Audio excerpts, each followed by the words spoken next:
Imagina estar solo, en una habitación oscura, y de repente escuchas un lamento, suave al principio, pero cada segundo más fuerte. ¿Y si te dijera que ese lamento no viene de un ser vivo, sino del fuego? Trabajaba en una funeraria en el corazón de Veracruz.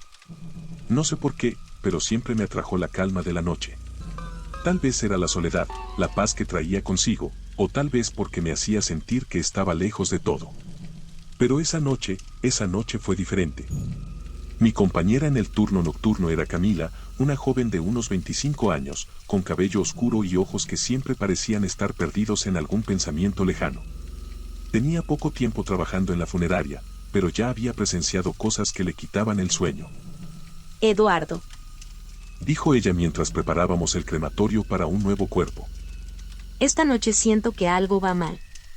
Algo en el aire está mal. La miré y sonreí, tratando de tranquilizarla. Camila, no te preocupes. Siempre es así aquí. La oscuridad nos juega malas pasadas. Pero en el fondo, yo también lo sentía. Un escalofrío me recorrió la espalda cuando miré hacia el horno. Lo encendimos, y el fuego crepitaba suavemente, pero algo en ese sonido no era normal. Había un eco extraño. El cuerpo que íbamos a cremar era de un hombre mayor, fallecido en circunstancias extrañas. Nadie sabía mucho de él, solo que vivía solo, y cuando lo encontraron, su expresión era de puro terror. Camila y yo llevamos el cuerpo hacia el horno, pero en cuanto lo colocamos en la camilla, un lamento bajo, casi imperceptible, llenó la habitación. ¿Escuchaste eso? Preguntó Camila, su voz temblando. Yo fuerte, tratando de no mostrar el miedo que empezaba a invadirme. El lamento continuaba, más fuerte, más claro, provenía del horno. Eso no es posible, murmuré mientras me acercaba al fuego. No puede ser. Mientras el lamento se hacía más fuerte, Camila se apartó, sus manos temblaban al cubrirse los oídos. Eduardo. Apágalo. Gritó, pero cuando intenté apagar el horno, la palanca no se movió. No puedo. Le respondí. Algo la está bloqueando. Los lamentos se transformaron en palabras. Una voz distorsionada, rota por el dolor y la desesperación, emanaba del fuego. Ayúdame. No me dejes aquí.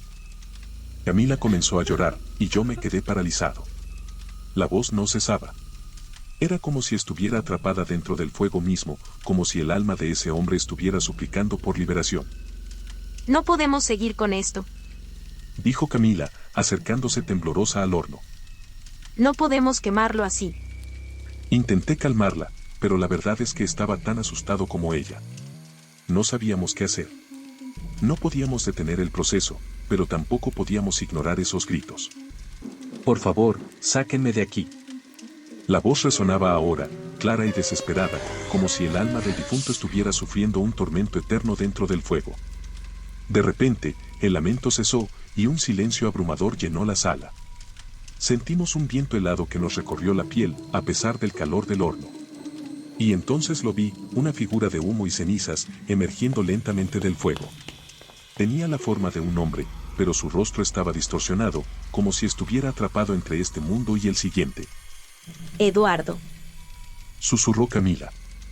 ¿Qué es eso? La figura se acercó, y aunque no tenía ojos visibles, sentí que nos miraba, que nos suplicaba. Extendió una mano hacia nosotros, y en ese momento, el horno se apagó solo. Libérenme. Dijo la figura con una voz que resonó en nuestras mentes más que en la habitación.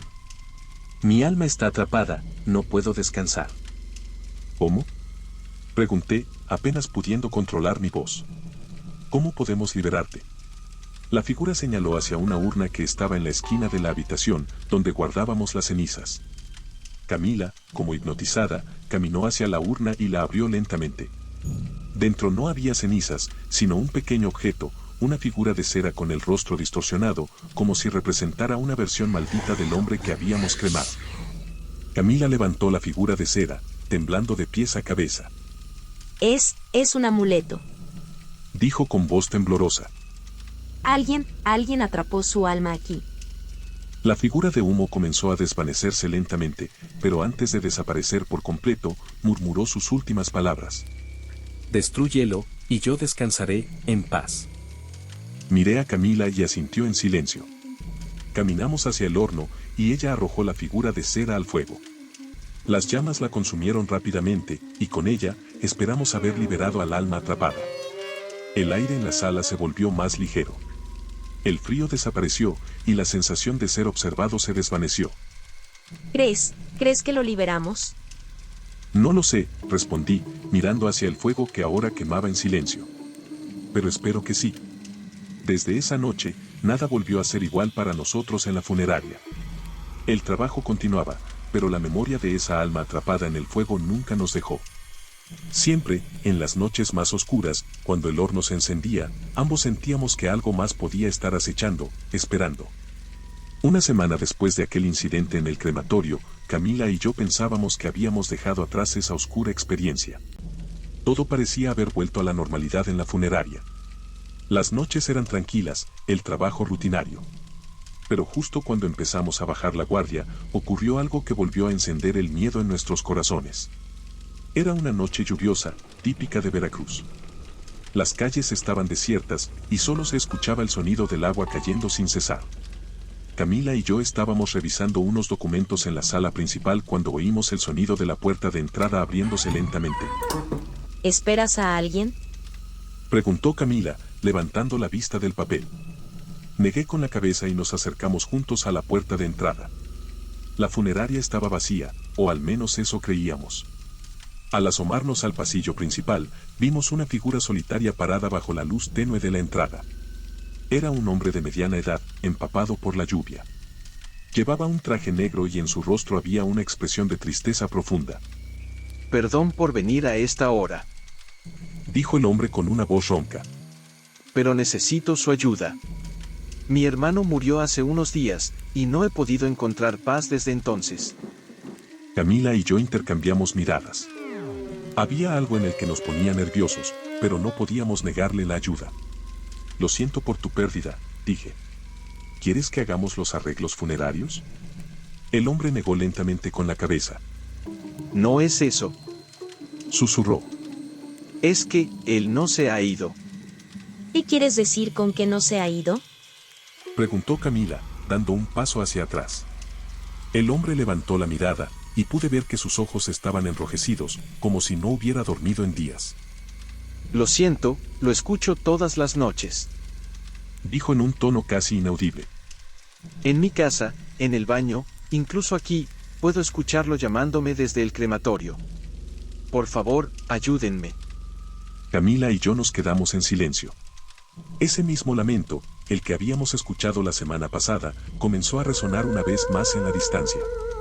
No sabíamos qué estaba pasando, pero algo, o alguien, seguía atrapado en la oscuridad de ese lugar. El hombre insistió en ir al crematorio. Camila y yo lo seguimos, el lamento que habíamos oído antes se hacía más fuerte, como si estuviera esperando por nosotros. Dentro, el horno brillaba con una luz tenue. El hombre avanzó con pasos decididos, gritando al vacío. Déjame en paz. De las llamas surgió una figura oscura, retorcida y fría. Nos observaba, y el miedo nos paralizó. Por favor, Murmuró el hombre. solo quiero que esto termine. De repente, el horno se apagó. El silencio volvió, pero sabíamos que esto aún no había terminado.